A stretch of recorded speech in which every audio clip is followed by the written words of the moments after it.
Yo! What it do, ladies and gentlemen? Shokusaragi is back at it again with Master Duel.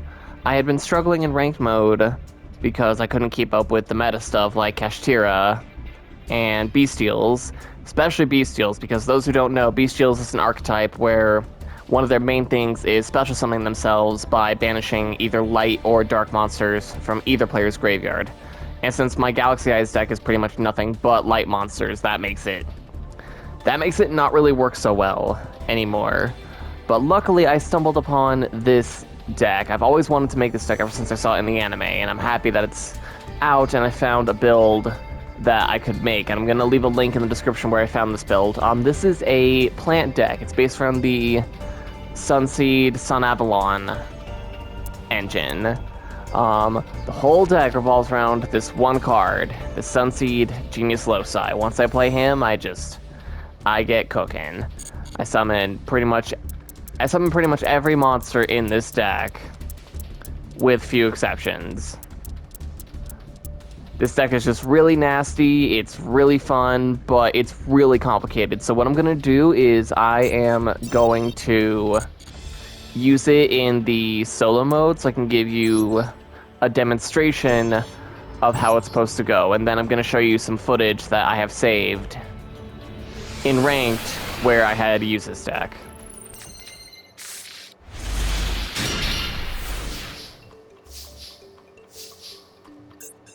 Alright, so we brick here, so we're just gonna retry. We bricked because we drew both copies of our Sunseed Twin, and we need at least one of them in the deck. We played two of them to keep one in the deck in case we do draw it, and that's actually the first time I've ever drawn both of them. Okay, so the deck works best if you go first, which is why I went ahead and did it. So this hand is pretty decent for what the deck wants to do. So the first thing you want to do if you have is always play Unexpected Die, because you're going to use this to summon Sunseed Genius Loci. The first play you should make should always be getting into Loci. Another card I have was Painful Decision. It lets me send a level 4 lower normal monster from my deck to the graveyard. Then I add another copy of that same card to my hand. So if I didn't have Unexpected Die, which lets me summon a level 4 lower normal monster straight from the deck if I control no monsters, if I didn't have that card and I had Painful Decision, I could have used that, sent another copy of Loci to the graveyard, and then add another Loci to my hand, normal summon. There are other cards in here that can get you into Loci turn 1. Well, move 1. The first thing you have to do is get into Loci. If you don't, then if you can't get into Loci, you just can't, to be honest. Alright, so then you're immediately going to link off Genius Loci into Sun Avalon Dryas. And we play 3 copies of each of these cards. These are like the main cards of the deck. You gotta play 3 copies of Loci because, like I said before, he's the main card of the deck. The whole deck revolves around Loci. And then Dryas is how you start your engine, and it's how you keep it going later on. So you gotta run 3 copies of it in case something happens to it. And then when you summon Dryas, it has to be in the extra monster zone, because you're gonna summon a bunch of link monsters as this game goes on, so they're gonna end up in your main monster zones. Gotta summon Dryas in the extra monster zone every time, because you can only use this effect when it's summoned to the extra monster zone. You're gonna add a Sunvine Spell or Trap card from your deck to your hand. The card you're gonna search for first is Sunvine Sowing. Sowing is what you need to get started. So you're gonna activate Sowing, and this is why we play Sunseed Twin. This is why we have 2 copies of it in case one ends up in our starting hand, so we have one in the deck. Because then you're going to special summon it, then you take 1,000 damage from Sunvine Sowing. And now that we have summoned our Sunseed Twin, we're going to activate its effect to special summon Loci from the graveyard. Then, because we took that 1,000 damage from our Sunvine Sowing, we can activate the effect of Sun Avalon Dryas. We're going to regain that much life points, and then we're going to summon a Sunvine monster from our extra deck. So we're going to chain those effects together. So we're going to regain the life that we lost, and then the card we're going to summon with this effect is Sunvine Healer. We play 2 copies of Healer because we need both of them for the full combo to work. So we summon Healer with Dry Ass's effect, and then we resolve the effect of Sunseed Twin, so we summon Loci. And now that Sunvine Healer has been summoned, we're going to activate her. When she's summoned, we target a Sun Avalon Link monster we control, and then we gain 300 life points per Link rating that monster has. So for every one of that card's Link ratings, for every Link arrow that it has, we gain 300 life. Dryas is a Link 1 monster, so we gain 300. And that matters. That matters very much for what we're going to do next. It matters that our life points are now higher than our opponents. We're going to use Loci and Dryas's material, and we're going to summon...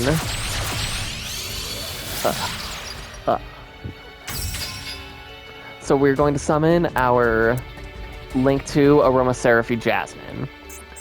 Then we're going to activate her effect where we can tribute a monster that she points to. So that's why I summoned Sunseed Twin into this column. So when you play Sunvine Sowing, after you fetch it with Dryas's effect, you have to summon Twin to this column. It has to be in the center column because Jasmine's Link arrows point to this zone and this zone. So you could summon Twin to this zone if you wanted, and that's fine, but it has to be either here or here, because it has to be tributed. This is what we want to tribute for Jasmine's effect. We actually want Twin in our graveyard for later. Oh god, I almost chained my own Ash on myself. Alright, so then with Jasmine's effect, we're going to special summon a plant monster from our deck. The monster we want is Mardell, Generator Boss of Light. So we're going to summon Mardell. Doesn't really matter where you put her, to be honest. Then we're going to activate her effect. This lets us add a plant monster from our deck to our hand. If you don't already have Aromage Laurel in your hand, this is the card you want to fetch with Mardell's effect. Because with Laurel in our hand, if our life points are higher than our opponents, we can special summon her. And then what we're going to do here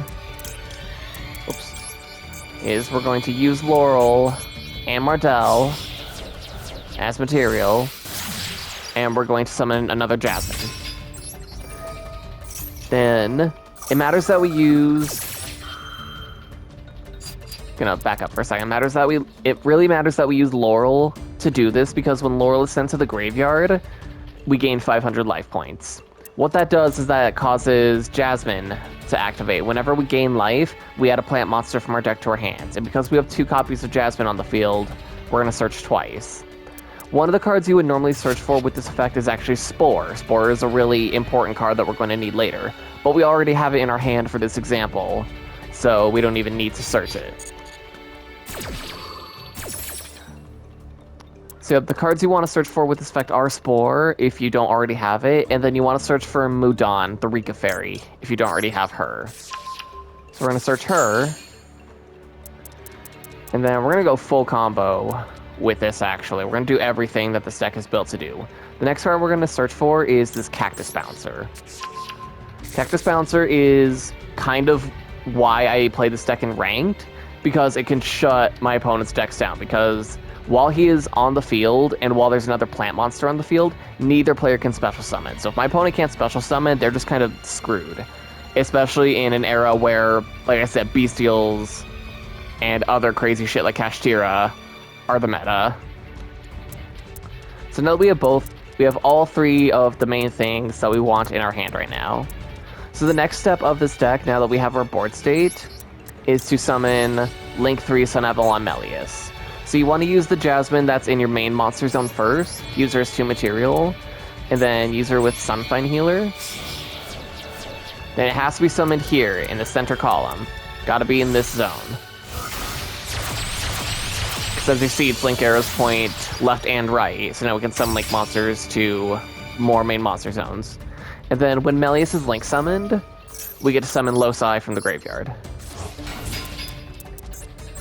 Then what we're immediately going to do is go into our second Melius.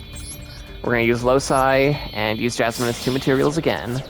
And then now is the point where it really matters where you put your monsters. it really matters where you are putting your monsters and where your link arrows are set up. So you want to put your next Melius into this zone, the one on the left-hand side of your original Melius. This one right here, not in the extra monster zone, main monster zone. Right there. Activate Melius again because it was link summoned. Summon Loci again. And then we're immediately going to link off Loci into another Dryas. And like I said before, we got to do it in the extra monster zone. So you want to put it in this zone. Just have it here. It makes a nice little link chain with Melius. You got a nice link going. You got all your monsters linked together. We're going to activate Dryas again because, again, it can only be activated when it's summoned to the extra monster zone. We're going to search for our next Sunbind spell, Sunbind Shrine. This is a continuous spell that we are immediately going to activate. You can honestly put this card anywhere. It matters where you put your monsters. Your spells and traps, not so much. So it matters that we have Spore in our hand because in order to activate Sunbind Shrine, we have to send one card from our hand to the graveyard while we have a Sun Avalon Lake monster on the field. Alright, so we want to send Spore to our graveyard. We have him in our hand specifically to discard for Sunbind Shrine. We want him in our graveyard for later. He's going to help us. So now that we have this board state, we have our two Melius in play, Sun Avalon Dryas, and we have Sunbind Shrine. We are going to activate the effect of Sunseed Twin in our graveyard, because remember, we tribute Sunseed Twin to activate Jasmine earlier on. So what Sunseed Twin does that you banish Sunseed Twin and a Link monster from your field. So we're going to banish him, and then we're going to banish Dryas. This lets us special summon another Link monster from our graveyard. So we're going to summon another Jasmine. Now we're going to activate the effect of Sunbind Shrine, which lets us summon Genius Loci from our graveyard. Then, yeah, we do kind of want Jasmine here, because this is a good zone, and that doesn't take up a whole lot of space. Now we're going to free up later for what we're going to do. So what we're going to do is then we're going to link off the Loci that we summoned with Sunbind Shrine into Healer. So we're going to use our second Healer. We're going to put it in the extra monster zone. That way we have more space in our main monster zones, because that's really going to matter here in a minute. So then we're going to activate the effect of Sunbind Healer. Because we have a Sun Avalon Link monster in play, we're going to gain 300 life points for every one of its Link arrows. Melius is a Link 3, so that's 3 times 300, so that's 900. Then because we gain life, we are going to search through our deck again. The card we are going to grab is going to be Lone Fire Blossom. So we run 3 copies of it, because this is also, we run 3 copies of it to help get into Loci first move. If you don't have Loci, or Unexpected Die or Painful Decision, but you have Lone Fire Blossom, you can tribute Lone Fire Blossom after normal summoning it to summon Loci with its effect.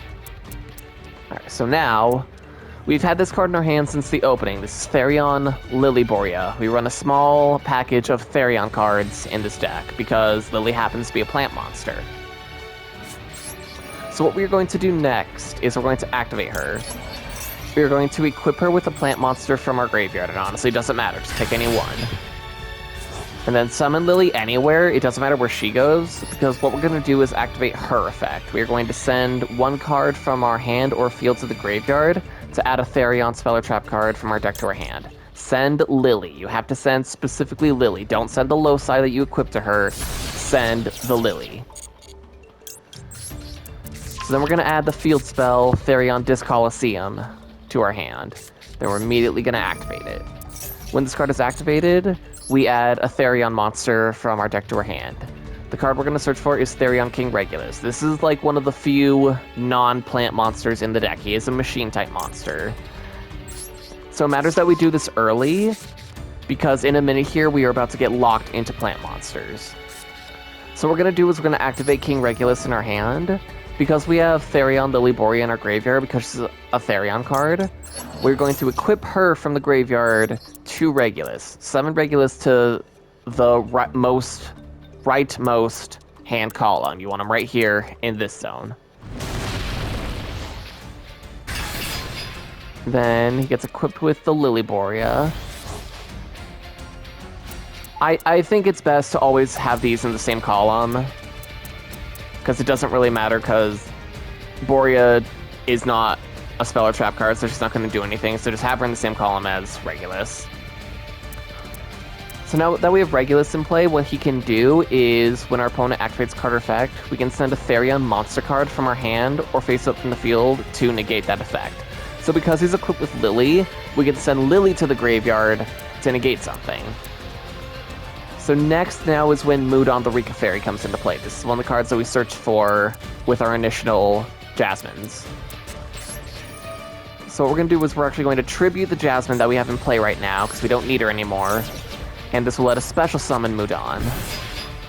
Then when Mudon is normal or special summoned by the effect of a plant monster, we add one Rika spell or trap card from our deck to our hand.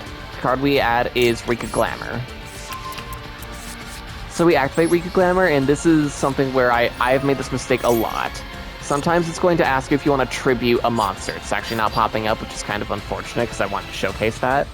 When you activate Rika Glamour, because it says, when you activate this card, you can also tribute one plant monster. Do not, excuse me, do not tribute the plant monster when you activate Rika Glamour. There's no need to do it, and it will ruin the whole strategy. It will ruin the whole deck. If you accidentally click yes to tributing, you're just screwed and you have to surrender at that point.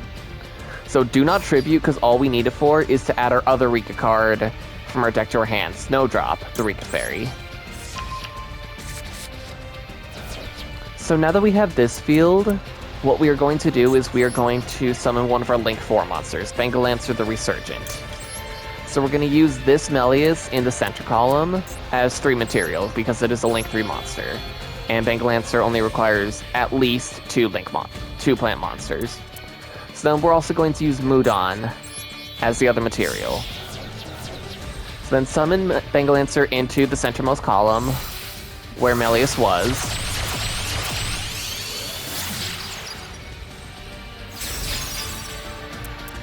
And then, what we are going to do next is activate Snowdrop the Rika Fairy. Her effect is similar to Mudon's. We're going to tribute a plant monster on the field, then we're going to special summon Snowdrop from our hand, but then we also have to special summon another plant monster from our hand too. So it's important that we added that Lone Fire Blossom to our hand earlier with our other Jasmine, because Cactus Bouncer cannot be special summoned. So when you have it in your hand, you gotta normal summon it. So it matters that you have another plant monster ready to be special summoned, like Lone Fire Blossom. So we're going to activate Snowdrop's effect, and we're going to tribute the Sunvine Healer. We don't need Sunvine Healer in play anymore, we need extra monster zones free. So then we're going to special summon the Lone Fire Blossom. Summon Lone Fire Blossom to this zone, to the leftmost zone. Let's go ahead and drop Snowdrop. And then next what you want to do is summon the big... This is like what I consider one of the big bosses of the deck, because it is. She's extremely powerful. Sun Avalon Dryad Trentier. It requires 2 or more plant link monsters, so again, we're going to use Melius' 3 material, and then we're going to use Bangalancer as the final material. I know we just summoned him and he's a link 4 and all. We're going to get him back. He can summon himself from the graveyard, so this is not a waste. So then we want to summon, like I said, it matters where you position your cards now. Summon Dryad Trentier into this extra monster zone if you have King Regulus in play.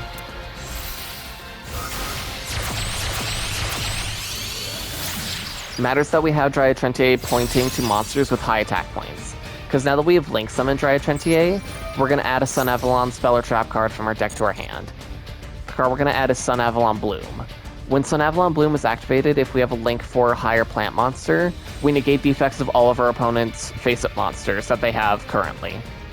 But then it matters that we have Dryad Trentier pointing to big monsters, because during damage calculation, if our plant Link monster battles, we can have them gain attack points equal to the combined attack points of all the monsters that it points to. So Dryad Trentier points to these 3 of my main monster zones. It also points up here, but that doesn't really matter. Well, actually, it does matter, because if my opponent is stupid enough to play something there, Dryad Trentier can absorb its attack with Sun Avalon Bloom.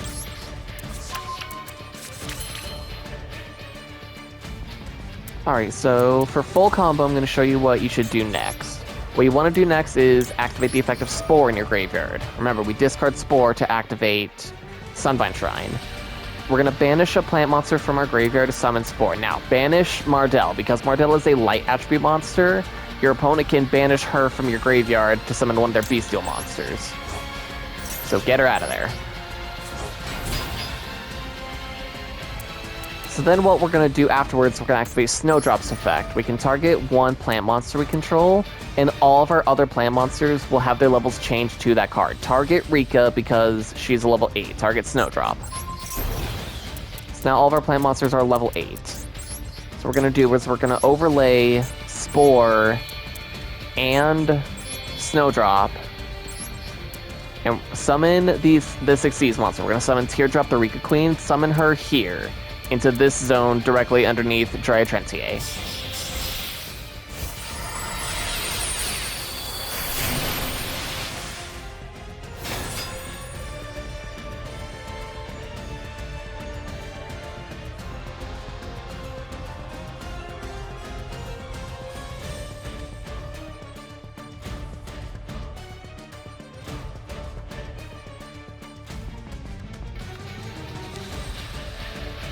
Now we have another monster with high attack points that Dryad Trentier points to for when we activate Sun Avalon Bloom.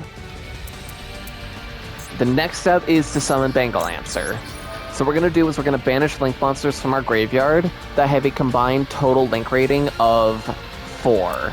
So what we're actually going to do is we're going to get rid of both of our Jasmines because they are both light attribute. So just get them out of the graveyard. We don't need them anymore. Then summon Bangalancer to this zone, to the center main monster zone.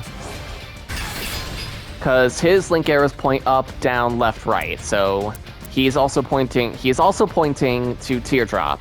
So if I activate Sun Avalon Bloom, which is a continuous trap card, and Bangalancer battles, I can apply that effect to Bangalancer. So then the next step we are going to do is we are going to tribute Lone Fire Blossom to special summon another plant monster from our deck. I'm showing you everything you would need to do in case the plays turn out differently. This is like the most optimal thing, and this is why these cards are in the deck. You want to summon a Romage Jasmine. This is regular Jasmine from your deck at this point. Summon her in defense mode into the same area that Lone Fire was. Teardrop has an effect where every time a monster gets tributed, she gains 200 attack points until the end of the turn. So you tribute the Lone Fire to activate that effect. With a Romage Jasmine on the field, as long as your life points are higher than your opponent's during the main phase, you can conduct an additional normal summon of a plant monster. So if you had Loci in your opening hand, and you didn't have like Unexpected Dire anyways to like get it out from your deck, and you had to normal summon it, but you were still able to do everything else that we just did, you would want to summon Jasmine here, because now we can get access to another normal summon, which will let us normal summon the Cactus Bouncer. Alright, so summon the Cactus Bouncer. Now that he's in play, neither player can special summon. I can't special summon, which does suck a little bit, but what matters is that my opponent cannot special summon, so they are just fucked at that point. Because we also have several outs. Bangalancer has an effect where he has a quick effect where I can target an effect monster that my opponent controls, and I can take damage equal to that monster's attack points, and if I did take that damage, I return that monster to their hand. So that's a good way to get monsters off the field. And then I can also activate Teardrop. She has a quick effect if she has plant monsters as material. I can detach a material from her to target one monster on the field and then tribute it. It's a good way to get around like can't be destroyed or anything. It does suck that these effects target, but they're nice outs for monsters that can't be destroyed. And then, like I said earlier, we have Therion out here to negate effects. And then another effect that we can apply, but I don't like to apply unless I absolutely have to, and I haven't so far. With Dryad Trentier, I can tribute a Link monster that she points to, and then destroy cards on the field up to that monster's Link rating. So what I could do is tribute Bangalancer with Dryad Trentier, and then destroy 4 cards on their field. Alright, so go ahead, if you have any excess spell or trap cards in your hand, go ahead and set them as bait, because you don't want anything happening to your Sun Avalon Bloom.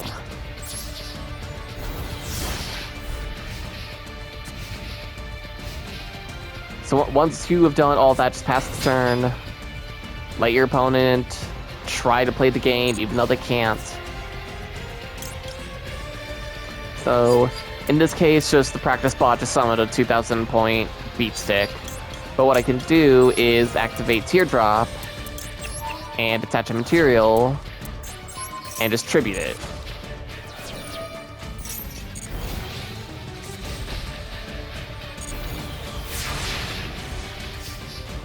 So the bot sets a card. We go to our second turn. Oh, Nibiru. Okay. Alright, so just with this field, just no need to dilly-dally, just go straight into battle. Attack with Dryad Trentier, because Dryad Trentier can't attack. I know it has 0 attack points. But declare the attack, and this is where you activate Sun Avalon Bloom. Because now that Bloom is activated, damage calculation is about to be performed, so we can activate Bloom's effect. Dryad Trentier is about to absorb the total attack points of Bengal Lancer, Teardrop, and King Regulus. And just crush our opponent for one shot, 8,800 damage. So going through all of that, because I wanted to explain what I was doing and how the deck is supposed to perform, took a little bit longer than I thought. I'll show you all the bonus footage in the next video. I think that will do it. Thank you all so much for sticking around for this episode. If you like what you saw, make sure you click that like button. For every 5 likes I get in my videos, I will upload shorts featuring my kitty cats. Every 5 likes is 1 cat short, 10 likes is 2 shorts. Then, gotta make sure you subscribe and ring the bell for notifications so you can like these videos. And to get more likes, you gotta share it with your friends, gotta share it with your family, share it with anyone, share it with everyone. Have a good evening, y'all, and peace out.